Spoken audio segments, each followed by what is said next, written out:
Plus tôt vous investissez dans l'immobilier, plus tôt vous serez tranquille pour votre retraite ou carrément juste pour un complément de revenus dans le futur.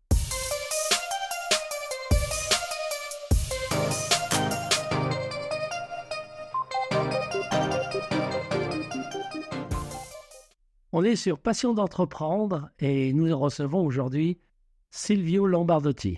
Bonjour à tous, moi c'est Silvio Lombardosi. Tout d'abord, je tiens à remercier Victor Partouche pour l'invitation à ce podcast de Passion Entreprendre. Et aujourd'hui, je vais vous raconter mon parcours immobilier et également investisseur.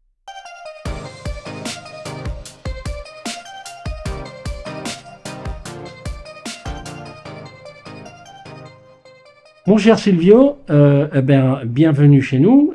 Qu'est-ce que tu peux nous raconter sur ta passion d'entreprendre ? Alors sur la passion d'entreprendre, ça vient, je dirais, directement de mon enfance. Il faut savoir que je suis un enfant de restaurateur. Donc mes parents ont tenu un petit restaurant sur Nancy pendant une quinzaine d'années. Et en parallèle de mes études, j'ai dû les aider au quotidien. Je les ai vus travailler non-stop 7 jours sur 7, 15 heures par jour.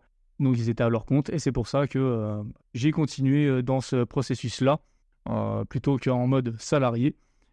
Tout simplement pour prévoir, avoir mon indépendance et prévoir ma retraite future. Mais il y a bien un moment où tu as décidé justement de t'engager. Et ça, c'est pas le plus simple. Non, effectivement. Alors, c'est vrai qu'il y a eu une période après mes études, parce que j'ai fait un bac mécanique qui ne me correspondait pas du tout. J'ai même arrêté au bout de 3 mois de mon BTS. Et c'est ce qui a fait vraiment ce qui a déclenché cette partie-là, c'est le fait d'avoir rencontré ma femme Julie, qui, elle, avait déjà ouvert l'agence immobilière dans laquelle nous travaillons ensemble. Ça, c'était en 2008. Elle a créé l'agence en novembre 2008, et c'est à peu près à la période à laquelle on s'est rencontrés. Donc au départ, je ne l'ai pas forcément rejoint parce que j'avais déjà d'autres objectifs professionnels qui étaient liés également avec mes parents. Je devais reprendre le restaurant familial, ça ne s'est pas fait. Et en été, à l'été 2009, j'ai rejoint ma femme et je me suis aperçu qu'il y avait des choses à revoir au sein de la structure parce que malheureusement, il y avait des éléments, quand je parle d'éléments, c'est des personnes qui n'étaient pas forcément bonnes pour ma femme et j'ai réussi à remettre tout à plat au sein de l'agence. Alors ça n'a pas été simple parce que en 2008, nous avons eu la crise des subprimes. Il y a eu des dettes qui avaient été accumulées au fil des mois et années au sein de l'agence. Et jusqu'en 2012, c'était un peu compliqué, jusqu'à un point même où on se posait la question si on allait continuer l'agence immobilière en 2012. Avec ma femme, on s'est regardé tout simplement, est-ce qu'on continue réellement ?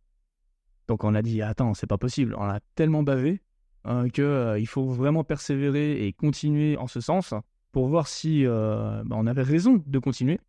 Donc on a fait le choix tous les deux de mettre des CV sur Internet pour trouver éventuellement un job. L'un ou l'autre trouve un job supplémentaire pour pas mettre tous les œufs dans le même panier, pour pas se retrouver le bec dans l'eau, étant donné qu'on commençait déjà à avoir des responsabilités par rapport à des prêts locatifs et être en incident de paiement en cas de pépin. Donc en 2012, c'est ma femme qui a trouvé un job dans la grande distribution jusqu'en 2016, l'année à laquelle elle est revenue à l'agence pour développer la structure comme je la connais aujourd'hui. Quelles sont les meilleures idées que tu as eues ? Alors, la meilleure idée, d'un point de vue personnel, c'est en 2012, j'ai voulu investir dans l'immobilier parce que j'avais une vision. J'avais 26 ans, je reviens toujours au principe de la retraite. Je voulais avoir la capacité de subvenir à ma propre retraite à l'âge de 55, voire 60 ans, sans forcément dépendre de l'État. Ce qui s'est passé, et j'ai commencé à investir dans l'immobilier. C'est là que j'ai eu le premier déclic vraiment d'entrepreneur pour pouvoir prévoir ma retraite. Donc j'avais un plan qui était tout simple, c'était d'acheter une quinzaine d'appartements jusqu'à l'âge de mes 50 ans pour pouvoir profiter de ces appartements-là dans le futur au moment de ma retraite. Donc ça veut dire que tu achètes des appartements, que tu rénoves et que tu mets en location. C'est exactement ça. Donc depuis 2012, mon projet c'était d'en acheter un par an. Et donc du coup je me suis formé justement à ça pour multiplier les investissements et l'objectif de départ a été multiplié. Quelles sont les difficultés que tu as rencontrées, Silvio ? Alors la plus grosse difficulté que j'ai eue avec ma femme, c'était surtout la partie fiscalité.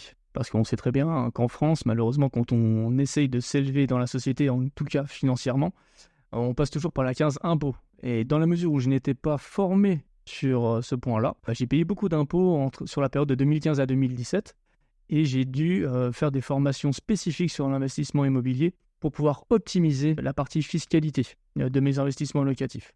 Donc grâce à ça, j'ai dû remettre à plat tout mon patrimoine immobilier à ce moment-là et développer 2 fois plus vite mon patrimoine. Là, tu as pris des gros risques. Oui, parce que alors, je te rejoins, parce que quand on dit immobilier, achat immobilier avec locataire, on pense tout de suite au risque d'impayé. C'est ça. Il faut savoir qu'en France, le risque d'impayé est de 2 à 3%. C'est sûr que quand on a un seul bien locatif et qu'on se prend 100% de l'impayé, parce qu'on n'a qu'un seul bien, ça peut être problématique au niveau de la banque. Parce que vous devez payer votre crédit. En général, votre locataire, déjà, il ne vous paye pas et il dégrade ce bien. Alors que si vous partez du principe que vous avez plusieurs biens immobiliers, imaginons que vous en avez une dizaine, et qu'on reporte le pourcentage de 3% d'impayés et de dégradation, eh bien, le taux de risque est de 1 pour 10. Donc du coup, les 9 qui vous restent vont absorber l'impayé du 10e. Voilà. C'est vrai que moi, je te connais parce que tu es adhérent NBC. Et quand je te vois, tu es toujours de bonne humeur. Et quand on voit quelqu'un de bonne humeur, on se dit, il est bien, son métier lui plaît. Qu'est-ce que tu peux dire de ton métier au quotidien, professionnel qui t'écoute? Mon métier au quotidien, c'est vrai qu'il y a 2 facettes. Mes journées, elles sont divisées en 2. La première partie est pour l'agence immobilière que j'ai avec ma femme. Nous sommes spécialisés en transactions. Nous vendons des biens immobiliers en résidence principale ainsi qu'investissement. Mais surtout, moi, mon travail, c'est de la gestion locative. Notre agence est spécialisée à 80% en gestion locative. Ça veut dire que toute l'expérience que j'ai à titre personnel sur l'investissement, en gestion des travaux, gestion des locataires, gestion des problèmes et sinistres, je le mets à profit des clients avec lesquels je travaille.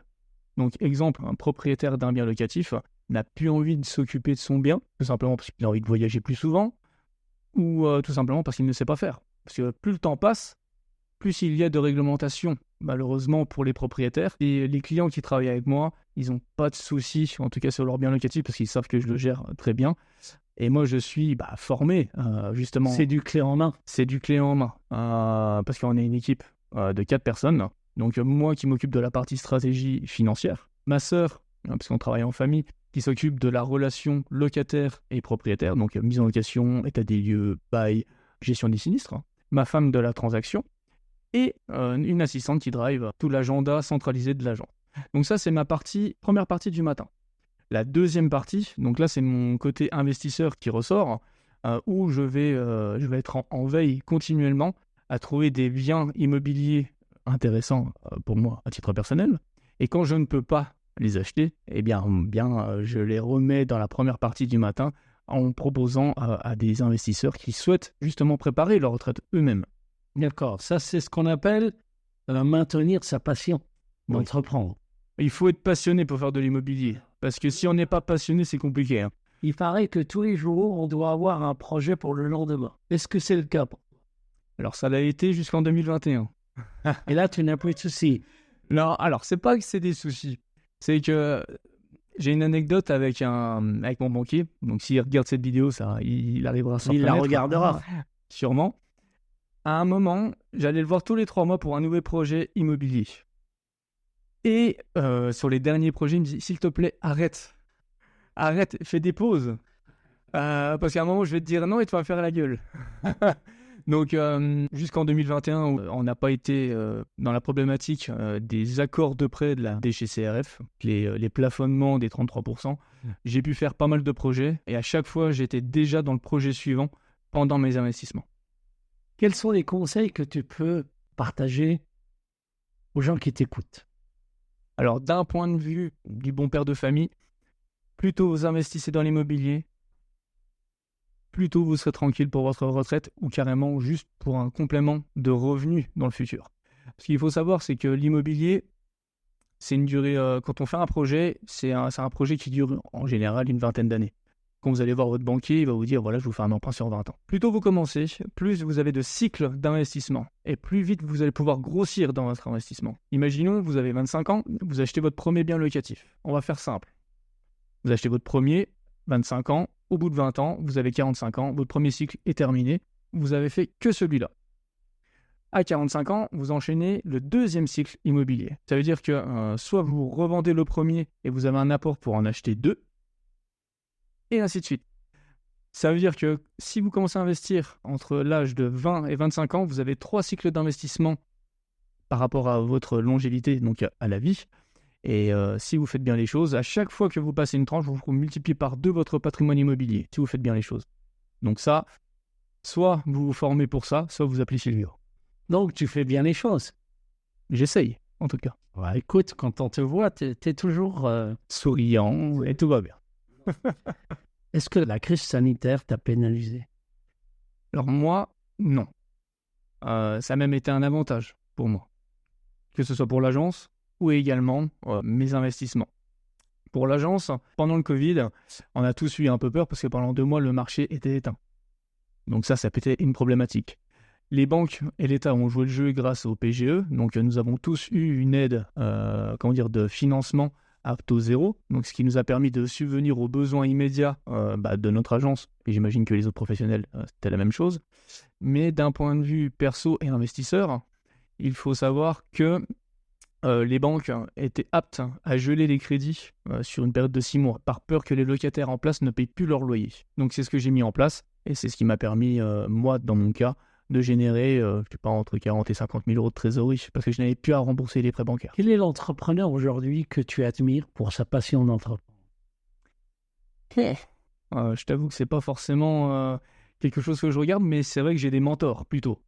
C'est des mentors qui sont sur Internet, que j'ai déjà rencontrés, sur l'investissement global, pas forcément l'entreprise, mais plutôt un état d'esprit qu'il faut avoir pour réussir et être heureux au quotidien, parce que la réussite, c'est une chose, l'argent, c'est une chose, mais le mieux, c'est d'être en harmonie avec son job, l'argent qu'on peut générer, et bien sûr, l'entourage avec lequel on est.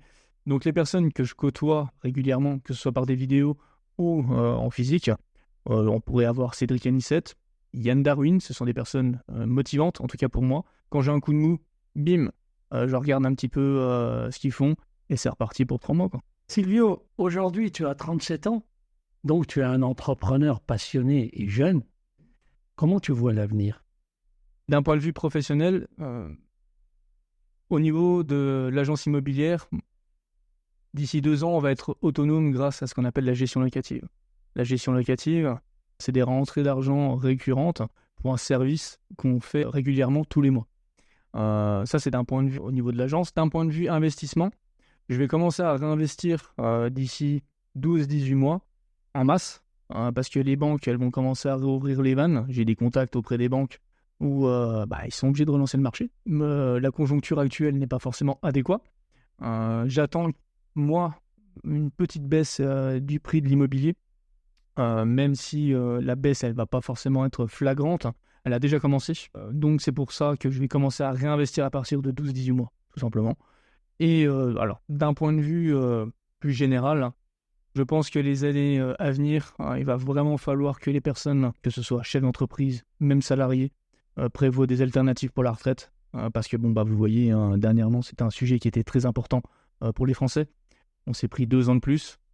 Dans 15 ans, ça sera toujours pareil, on va se reprendre 2 ans de plus, et ainsi de suite. Donc si vous avez 30 ans, vous aurez soit pas de retraite, vous serez en retraite à 70 ans. Donc moi j'aime bien le texte, et je reprends ce texte-là qui a été donné par un de mes mentors. Acheter de la terre, on a arrêté d'en faire. Merci Silvio pour ta bonne humeur et pour cette belle histoire. Merci à toi Victor. Merci d'avoir écouté cet épisode de Passion d'entreprendre. Si l'histoire de Silvio Lombardozzi vous a inspiré autant que nous, n'oubliez pas de vous abonner à notre podcast et d'activer la cloche pour ne manquer aucun épisode à venir. À très bientôt pour de nouvelles aventures entrepreneuriales.